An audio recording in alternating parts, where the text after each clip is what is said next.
Good evening, everyone, and welcome to the Brian Crombie Radio Hour on Saga 960. I have a really impressive young lady to reintroduce you tonight. I've had the pleasure of interviewing Kathleen Black before. She is an amazing individual. She is the CEO and best-selling author and speaker of Performance Strategy with Kathleen Black Coaching and Consulting.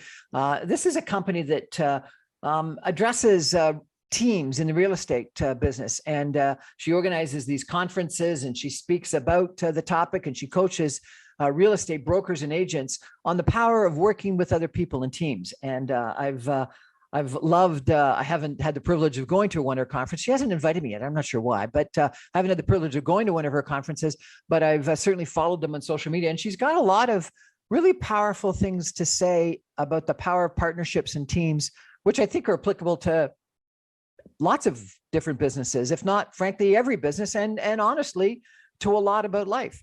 But lately, I've also been noticing, Kathleen, you've been posting a lot about some other interesting things, about leadership, about narcissism, which was kind of out of the blue. I didn't know exactly where that came from. And then a lot about feminine energy.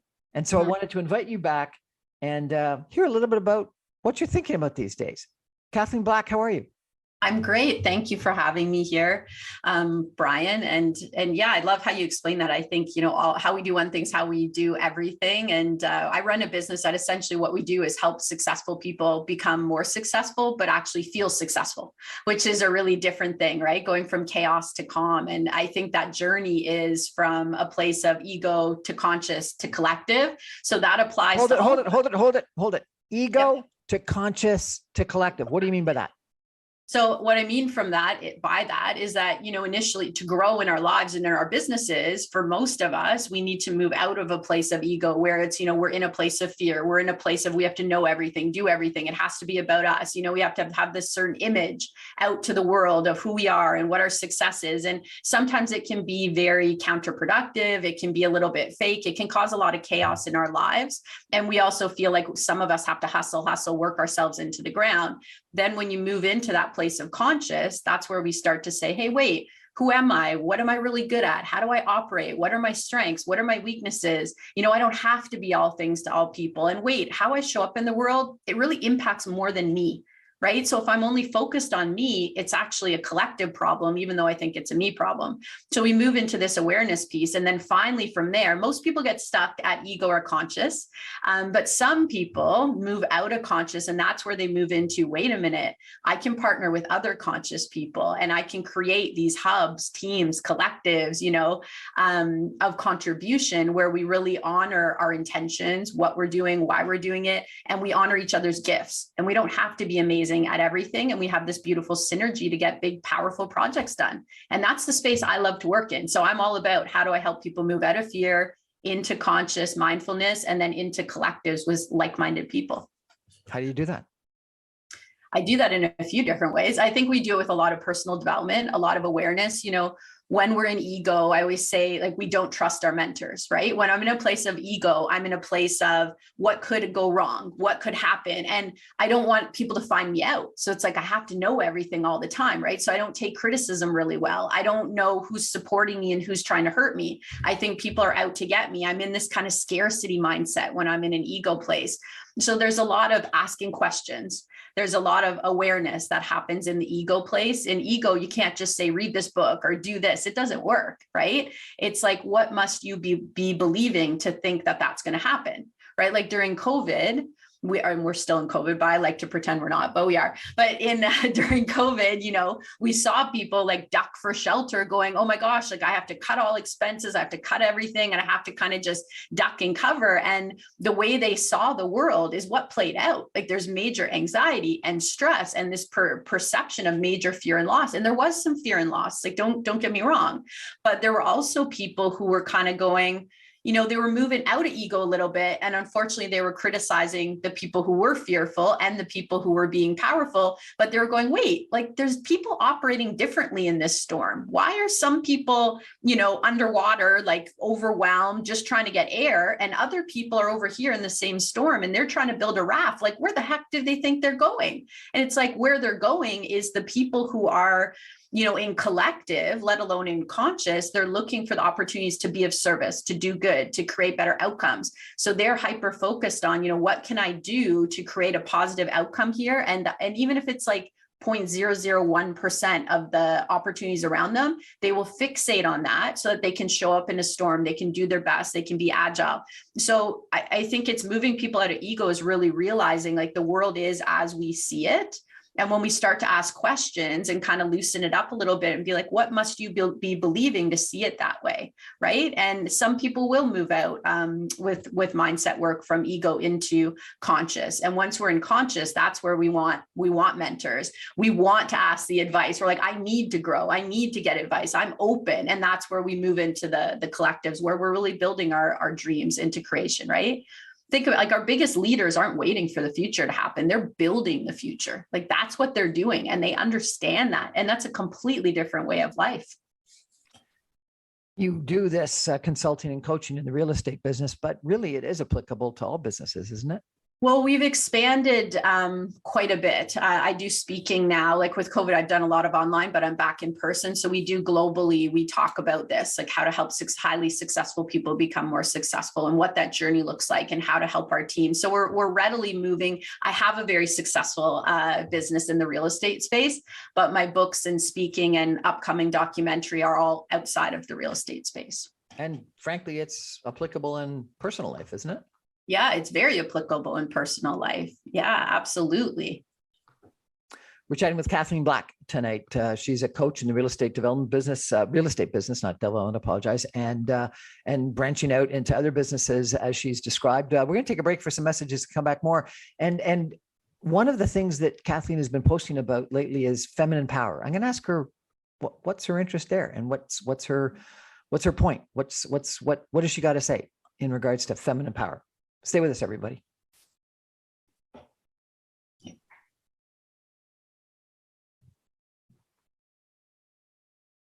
Welcome back, everyone, to the Brian Crombie Radio Hour on Saga 960. I've got a really fascinating young lady, Kathleen Black, tonight as my guest, and she's a CEO of a company that's Kathleen Black Consulting that provides consulting and coaching and speaking primarily to real estate brokers, agents, etc., on building teams with the real estate business. She said she's now branching out to a lot of other businesses as well. And she's someone who I follow on social media because she's got a lot of inspirational, very powerful things to say. And Kathleen, lately I've been noticing you write these like really long blogs on your social media that have got really impactful messages and pictures. And one of the things that you've been talking about lately is feminine power. Mm-hmm. Why are you talking about feminine power? What's your point? What's the thing the message that you want to get out to the world in regards to feminine power?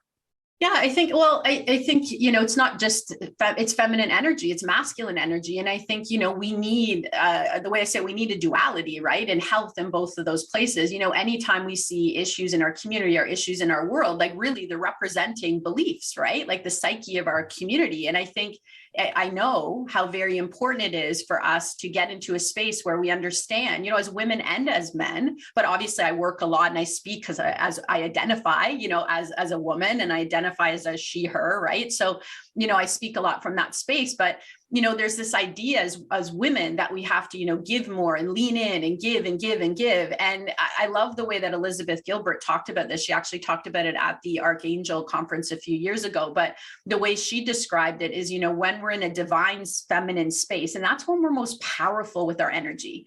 As women, we are powerful. We can be clear. We can be concise. I believe in serving in a place of love. And for me, love is fierce. Like if I love you and I see you at your capability and you tell me what you want and where you are at your best, I can give you very direct, clear feedback from a fierce place of love and service. And I think women, when they're in their divine feminine, it's like they draw a circle around them and they say, this is what's allowed in my space. This is what's allowed in my community. This is a place of collaboration where anything that I allow in my personal life is impacting the greater community, right? I am not at competition with other women. I am not at competition with other men. So if something's going on that is profane, which would be the opposite side. So a feminine profane energy would be where we're overgiving, right? I'm overgiving to the point that I'm resentful, that I'm depleted, that I'm exhausted, that I feel taken advantage of, that I'm in that victim mentality, right? Whereas for the masculine energy, the profane is where we get into, like you mentioned, Brian, that level of narcissism where it's so fully based on self. It's so fully based on individualisticness, selfishness, right? I'm only needing to cater to my needs at whatever cost. Masculine energy in divine is a place of giving more. Feminine energy in divine is a place of protecting our energy and our resources and what's allowed to happen around us. And I think it's so very important to understand these mentalities, because in our homes and in our businesses, how we do one thing is how we do everything. You know, you can't tell me that it's not connected with why we're in boardrooms and women say the exact same ideas as a men and they're not acknowledged and they're silenced. And this has been studied again and again and again. It's still happening right now. You can't tell me that that's not connected to women doing more housework at home, women being expected to do more work not paid, women being expected to give and give and give from a place of love that is depleting them. That's ridiculous, right? There's a book that's really powerful. And for anybody listening who needs it, I really want to reference it. And it's called She's Not Your Rehab. She's Not Your Rehab. She's Not Your Rehab. That's what it's called. She's Not Your Rehab. And it's written by a gentleman in New Zealand.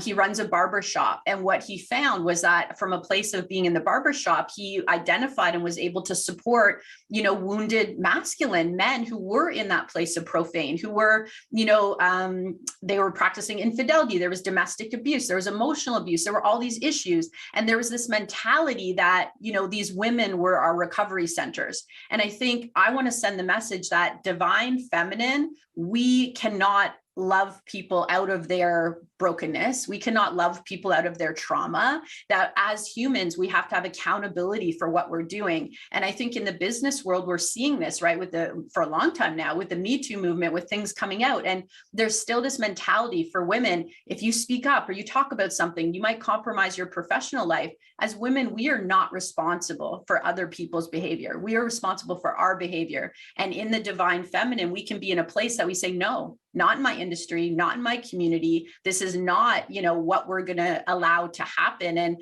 you know, I think it gets really scary, right? When you get into the profane feminine or the profane masculine, because in profane feminine, we are competing with other women. We are depleted. We are willing to do things that hurt our community. And anytime somebody's being deceptive or they're being harmful to anyone in our community, it hurts us all. When we're in ego, we think it's not our problem. It's everybody's problem. We are a collective community. What happens in our community is the psyche of our lives. It impacts our children, it impacts our businesses. It's very, very important. And I think, you know, either way, feminine or masculine, and the profane is very dangerous to our communities. But with social media, with marketing, the level that the narcissistic message can go to is scary. We have people who are coaching, who are running real estate, mortgage, whatever not, creating images of themselves for the public that are not authentic, that are being used for ways that are not healthy. And to me, that's very damaging. And I think the idea still that, oh, well, you know, people do these things all the time. Well, is that something we want to allow? I don't understand. What do you mean? I think narcissistic images for their own benefit. What do you like, I think even recently it's come to my attention, right? That people have created, and this happens, I'm in the coaching industry, so I'm connected with lots of people with coaching. And unfortunately, there's people in the coaching industry who are creating platforms for the wrong reasons. They have people reaching out to them who are in vulnerable populations who need help, and they're not being a safe space. They're not being a space where they're there just to support and empower the person talking to them. They're using these websites to attract people to talk to them. They're using them to convert it into personal conversations, sexual conversations. This is not something that should be allowed on business platforms. People are creating an image of themselves in one way, and behind the scenes, it's nothing like that. And unfortunately, you know, there's a TED Talk that was done in Collingwood, and I wish I had her name right now, but she talked about that narcissism is actually human rights issue. It's become so strong that as a society, we think it's okay. It's okay to fake who we are. It's okay to fake where someone lives or what money they make or how many clients they actually help in coaching or what background they have or what expertise they have to even help people. So you're saying that these people are faking who they are, faking how successful they are, doing it online so they can attract romantic, intimate relations. Yeah, at time at its worst, yeah. And they're putting themselves in positions where people should be safe and should trust their is, right? So what I'm saying is when you get into the profane, you get into the area where things like this are happening because it's so individualistic and it's so self-serving, right? On the ego level, which I think for our communities is very, very dangerous. So I haven't heard these terms profane masculine or feminine and divine masculine and feminine before. But effectively what you're saying is there's sort of like a spectrum, and the profane is sort of ultra masculine, that's what, narcissistic, and ultra feminine, that is doormat and victim, and gives into anything and everything. Is that sort of what you're describing? That would be a good high level. Yes. I'm describing it. Yes. Okay, if that's too high level, give me a little bit better of a description of the difference between profane masculine and divine masculine. No, I think you had it perfectly. There's this mentality that we have to give more. And I think that, as men, that might be true. We have to give more. But as women, we already are giving too much. In majority of cases, we're already depleted because we're giving so much. You can't just keep giving more when you're having issues in your business or in your home. You have to be in a place for men and women of clarity, of principle, of community, of what I do affects the entire world. I know it's an old concept, but I really still like it. And maybe it's just, I know some people shut down hearing this, doesn't matter. In second wave of feminism, they had a phrase that was called the personal is political, but there also is a phrase, be the change in the world. It's the exact same thing. How we live matters, right? How we live creates the changes into our future. So whatever we allow becomes the psyche of our community. Like, it's okay if we're lying. It's okay if we're fake. It's okay if we're taking on too much and we're totally depleted. Well, no, maybe it's not okay. And maybe we can talk about how to be as healthy as possible, so we're contributing to a better future for our communities, our business, our families. How'd you get into all this? Because it's important. Is this from reading? Is this from your own mentors? I think a lot of people in the spiritual space, energetic space, personal development, life coaching space, coaching in general I think it's a topic that's really popular right now for many reasons. I've gotten into it because I'm a woman who runs a business, who's been a single mother, who's watched the dynamics when it comes to stages and voice, and which voices are given more respect, which voices are given more weight. And it's very clear that there's a disparity there. And it's really important to me to have the language and the tools to empower people to show up in a healthy way and to end trauma. Like the profane feminine, profane masculine, it comes from trauma. It comes from pain. It comes from being hurt. It doesn't come from a good place. And someone becomes a narcissist or what you would call a profane masculine because they were hurt somehow. Absolutely. And somebody becomes an overgiver because they were hurt somehow, right? It's the same thing. There's duality there. It's a brokenness. And why did you decide that you needed to be a spokesperson on this topic? Well, why not me? I mean, it's affected my life. It is affecting my life. It's something that's affected me personally. It's interesting. You've been able to keep this unbelievably positive attitude all the time. And you amaze me in that regard. And you're always positive online. And every time I've chatted with you, you've got this incredible energy and this incredible positivity, even as it turns out when things have turned wrong. Where does that come from? Oh, well, it comes through. This isn't my first fire that I've walked through. And I think every time you walk through a fire, you're like, I've been through the fire before. Like, I'm going to rise out of it. Your first Phoenix moment, you think you're going to die and the world's never going to be better. And it's like this deep depression and dark night of the soul, right? But every time after, you kind of go, okay, like, it's okay. I can walk through it. So I think there's that. I also truly have faith that every situation I go through is adding something to my toolbox that I will need in the future. Like, I'm here to be of service. I have a purpose in this life and I'm meant to see certain things. And maybe my whole life was preparing me to see them so I could be strong and I could stand in the storm, right? And sometimes there's bigger storms, but we're more calm because we've done it. And I can help other people, be calm, going through difficult times in their life because I've been there. Like, I believe that there's a purpose and a meaning to everything that happens to me, as painful as it might be. And I truly believe in standing in doing our best and being honest and being of highest service. I believe that's protected me through every storm I've gone through. That has protected me for sure. Well, there is a saying that the Greeks had. I can't remember it exactly, but it's effectively that we grow ourselves to wisdom through tragedy, through problems, through mistakes, through negative things. And if nothing bad ever happens to us, we'll never grow, we'll never learn. And so, I firmly believe that it's trite. The other line that's, we suffer our, what is it? I can't remember it. I'll come back to it, but the bad things are how we learn and how we grow stronger. I think it's true, even though it may be trite, it is true. Well, what a privilege, right? Imagine to go through life and never having enough pressure that it breaks you open to see what's not true about yourself. Imagine how weak you would walk without knowing your strength.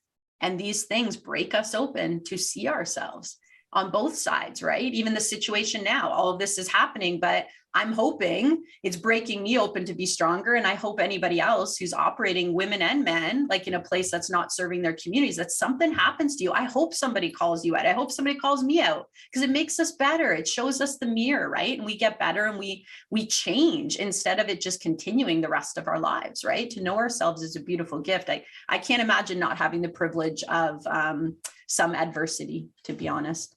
I can't imagine not having the privilege of having some adversity, because that's what makes us better people and allows us to grow. What a great positive attitude. Kathleen Black, thank you so much for that. We're going to take a break for some messages and come back more with Kathleen Black. And I'm going to ask her about leadership, because she's been posting a lot about that lately as well. Stay with us, everybody.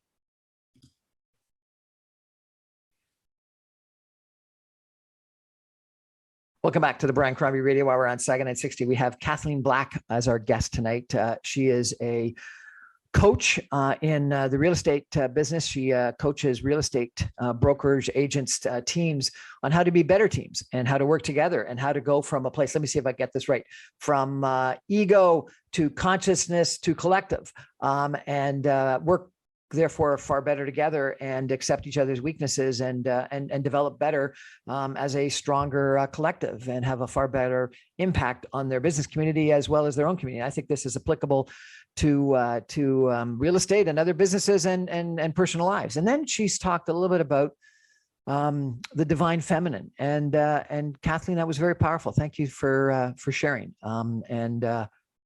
And I know things will work out extremely well for you, because you are this unbelievably interesting, powerful, divine feminine person, and so the world is waiting for you to have a greater impact.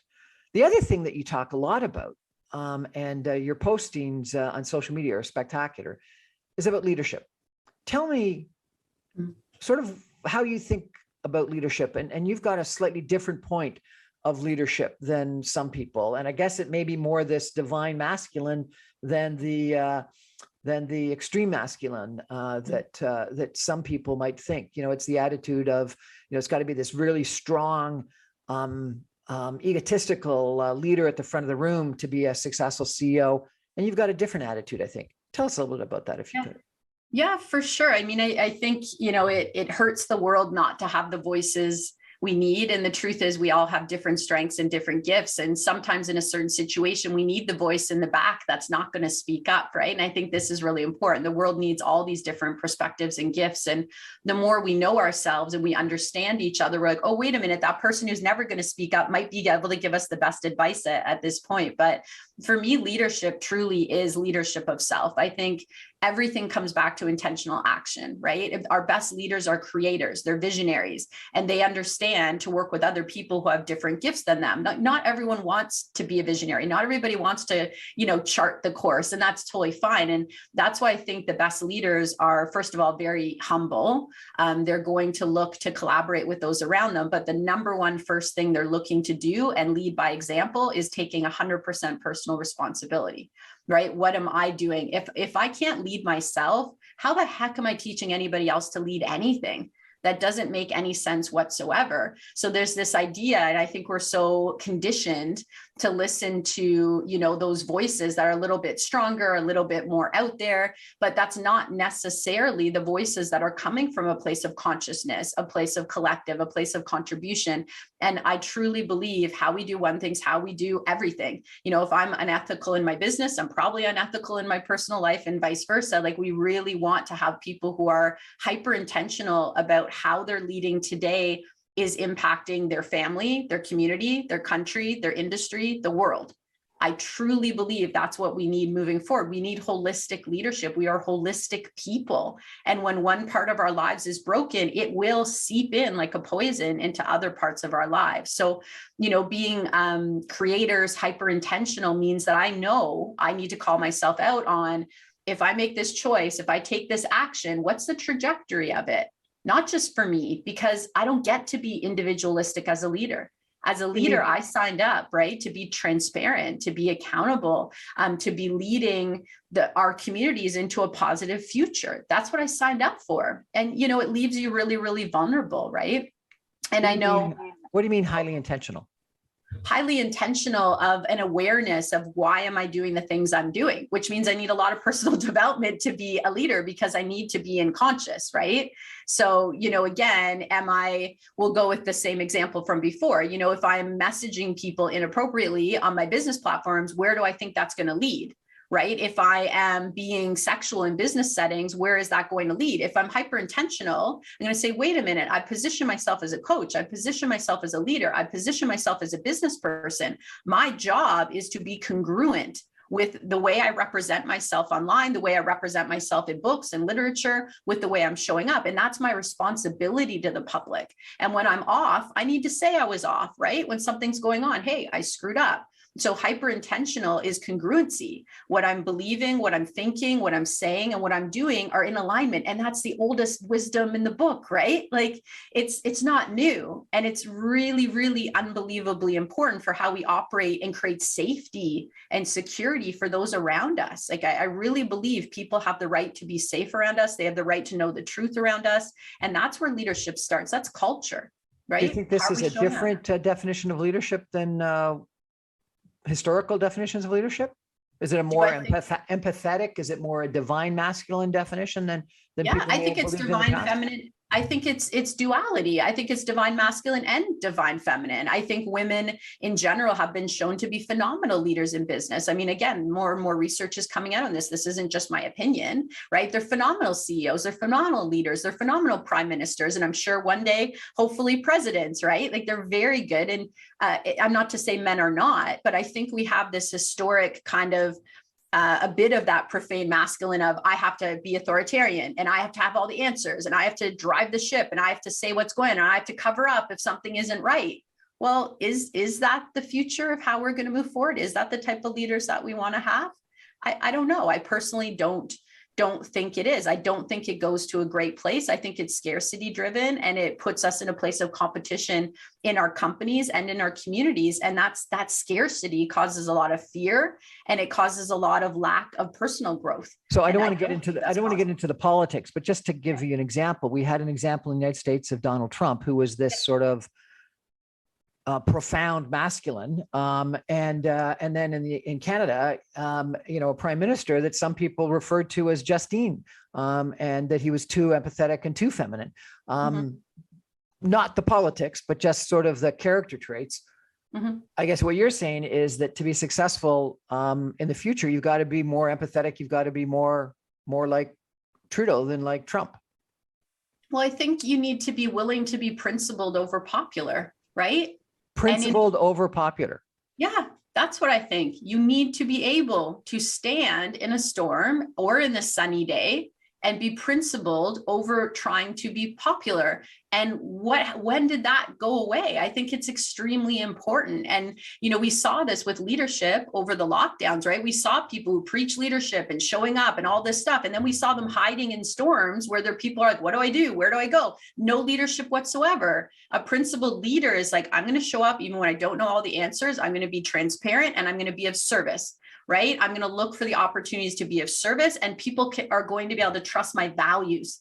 People trust me in my business, I hope, because they know what I believe in. They know my beliefs, and they know that for me to act outside of those beliefs would be I was either under duress or there was some, emotional meltdown, and I would be honest about that. But they feel safe because I'm consistent in those values, not because I always say the most popular thing, but I'm consistent in those values, right? And I believe in making choices that support my community and the world over individualistic. The amount of times in the past several months, and not just in my life, in my company overall, there's been so many ethical dilemmas. There's been confidentiality dilemmas. There's been personal issues representing business platform dilemmas. There's been so many ethical dilemmas coming up at all times. And I think end of the day, we have to move away from this idea that individualistic is a justification to do whatever we want. How I live and what I do impacts my community, either for the good or for the detriment. And leaders understand that. How do you teach this? How do you coach this? Well, lots of ways. On our platform, we do mindset on Mondays. We do emotional intelligence. We do personality. We talk about leaders and leaders taking responsibility. The more responsibility you can take on, the more you can grow. The more you're willing to say, yeah, how I operate impacts the world, the more influence you get to have on the world. So you want to grow, you want to expand, you need to be in a place where you're willing to take on, that personal self-inventory of how am I showing up and how am I supporting people around me. So I think we teach it in many, many ways, like a lot of mentality shifts and beliefs in our culture for sure.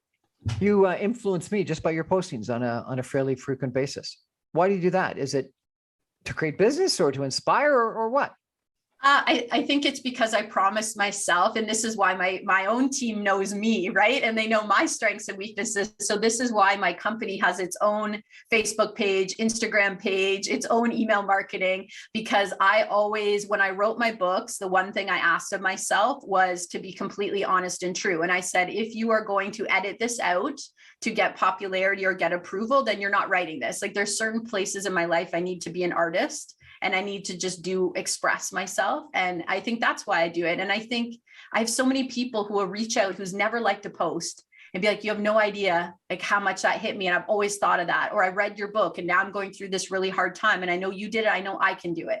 And it means a lot, right? Because I don't think I had a lot of people around me in my hardest times in life. And I really would like to. You seem like one of the people that would have people around you. You didn't have people around you? Well, maybe now I do. Like the support now with people knowing what's going on who have been reaching out has been phenomenal. But no, like I left home young. There was domestic abuse at home. I didn't have a safe home. I was kind of ping pong between parents and not in a safe environment. I was very alone for a long, long time.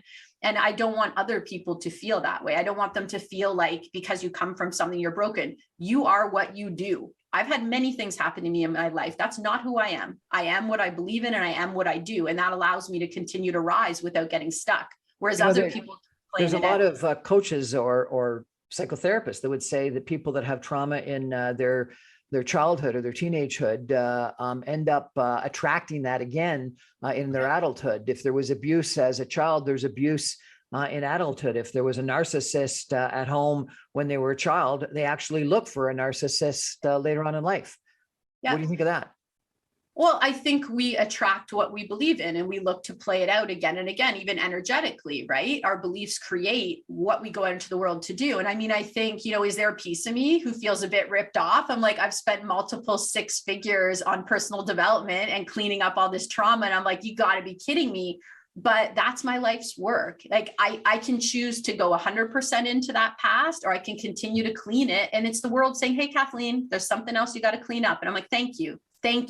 Because I didn't know that was there. And I don't want my children to inherit that. So I will clean it up. I will speak up about it. And I do believe that's true. I believe as much as I was in a relationship with somebody who ended up to be very deeply in the profane masculine, I crept into the profane feminine and I'm responsible for that. I overgive. I tried to make it better. I overgave faith, even when I saw that there were issues. So yeah, I do believe even though I've cleaned it up, I'm very susceptible to it. And it's my responsibility to be aware of that and make sure that, I'm not in denial, right? So yeah, I do agree with it for sure. It's not fair, but it's true in my experience. It's fair. And so how do you break it? In my experience, it's going back through all of those beliefs and reimagining who we are, right? Like me at my highest self, my most powerful self, or whoever I look up to most at their most powerful self, what would they do? What would they believe? How would they deal with this situation? And I think that's one of the most powerful ways we can take ourselves out of chaos or trauma or abuse. It's what would myself in the future, at my most powerful, how would I deal with this? If this was my daughter, that's one of my big ones. If this was my daughter, what would I want her to do? If this was my son, what would be my expectations of him, right? And I don't want to give them examples that are any less than that. So those for me cut through things. They're very, very powerful. And I know recently I talked a lot about, there's a lot of expectations again on what women should be, what women should not be, but I truly believe that we need men and women who are willing to stand up and say, no, not in our communities. We are not going to use our business platforms in a predatory way. We are not going to be dishonest. We are not going to be manipulating. This is not something that we allow in our communities. And I think if more men and women talked about it, people would be called out a little bit more, kind of like back when you were in a village and people were like, hey, look what that woman's doing, or look what that man's doing. And we'd have this awareness and they'd be stopped in their tracks. But with social media and the separateness and the individualisticness of our society, people can maneuver through doing things that aren't good for the community, but they're not good for them. When we want to serve people in love, it's like sometimes you got to call out things that are not good, that are lower lying energies. And yeah, it sucks to face it, but we got to clean it up. I choose to call myself out, but other people don't. And therefore they need a community. They need help, right? You did this post that I felt was very powerful about what women shouldn't do, which I guess is your definition of this profound feminine, and that you shouldn't do it. Would you mind reading the things that women are not? Well, I said so I was talking about that women are expected to be lots of things, not be lots of things. But what I asked is I invite you to the possibility that when standing aligned in your truth, when seeking to be of highest service, to act with highest intention, you are already everything you need to be.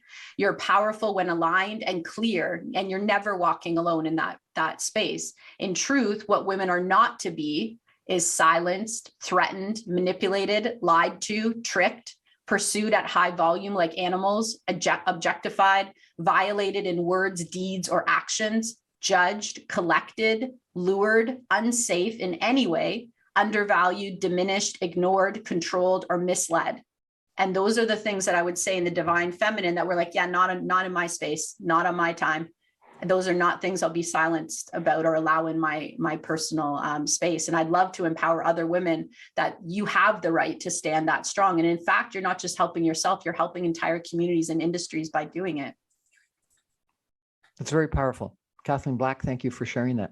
Appreciate it. And I'm sure there's lots of people that need to hear that and will be motivated by it. And it's different than the lean in kind of attitude. It's sort of like don't be walked over kind of attitude. So you don't have to become masculine, but don't become a victim, I think. Well, yeah. And as men, like we need, there is that like holding, allowing, or acknowledging and providing more safety for women to take those roles, right? Speaking out about it. No, lean in, I think, is more, right? A woman has to be asked 7 times to say yes to a business opportunity for every time a man has to be asked once. It is a different mentality, but I think divine feminine is standing in your power that we have, that I think we've been second guessed or silenced or told not to do. And I think it's our role to stand up and protect certain things in our communities. So yeah, I think lean in to me is more business mentality, but. We're chatting with Kathleen Black of Kathleen Black Coaching, real estate coaching on building teams. We're going to take a break, a final break, and come back with some concluding comments in just a minute. Stay with us, everybody.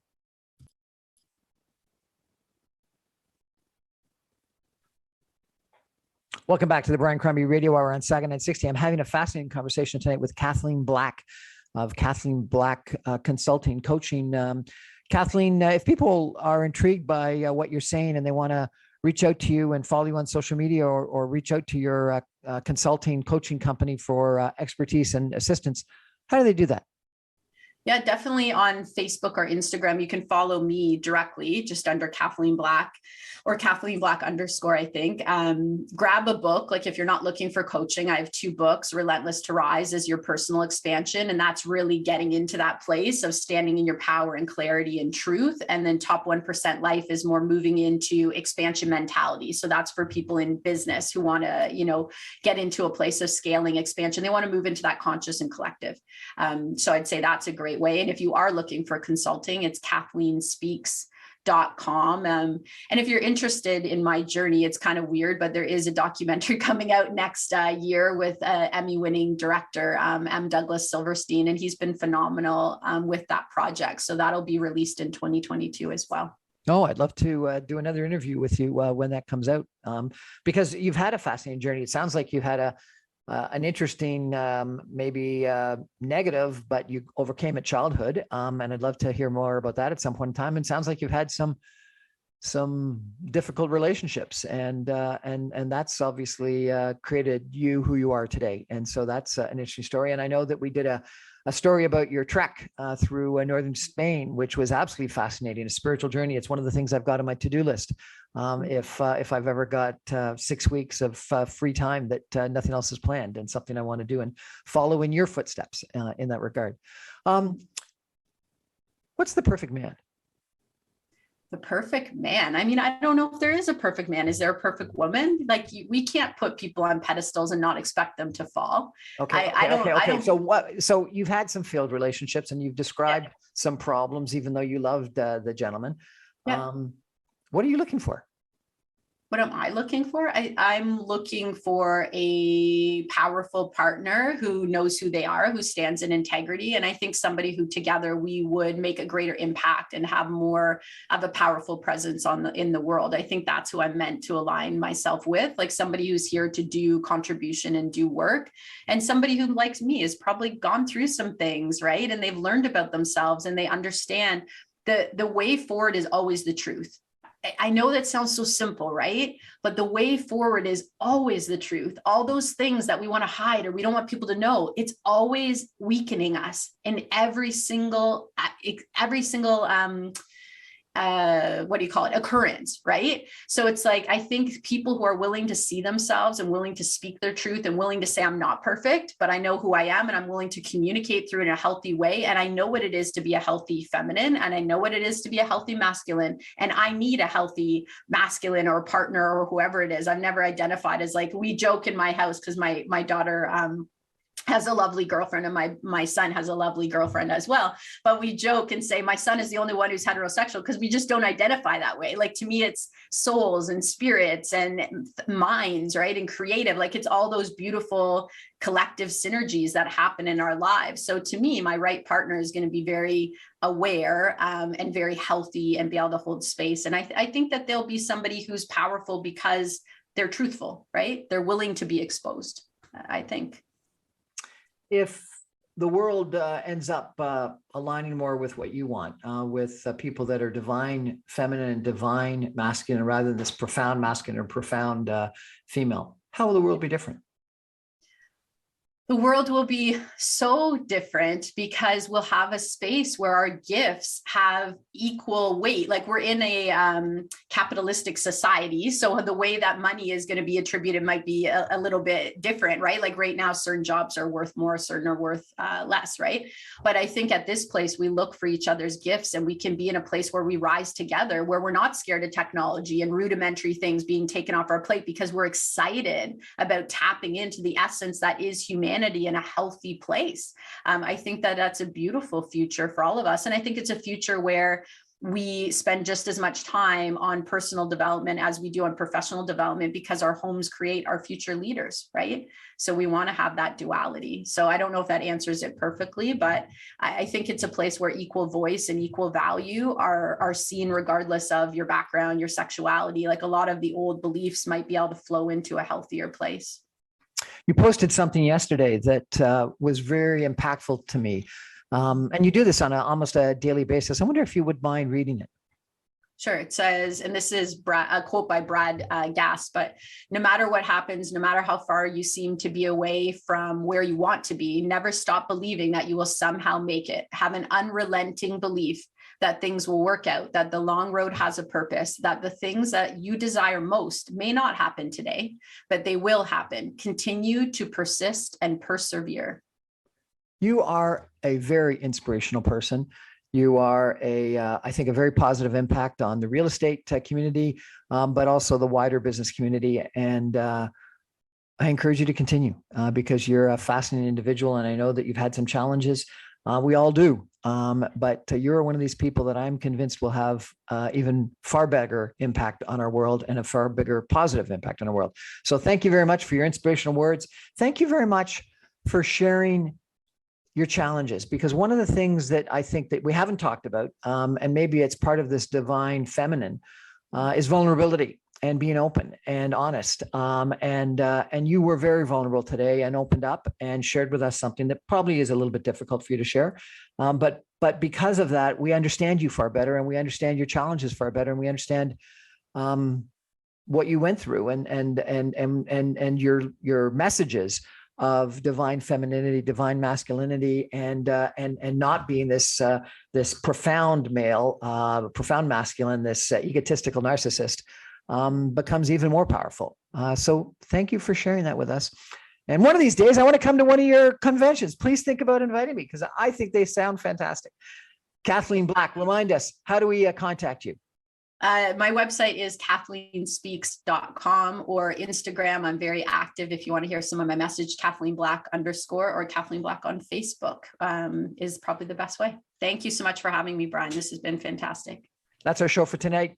To remind you, I'm on every Monday through Friday at 6 o'clock on 960 AM. You can stream me online at www.saga960am.ca. You can get my podcast and videocasts on briancrombie.com. You can get all my videos on Facebook, Instagram, LinkedIn, and YouTube. You can get all my podcasts on Apple, Audible, and Speakeasy Podcasts. Check me out sometime, and you'll get the privilege of listening to fascinating people like Kathleen Black. Thank you so much for joining us. Good night.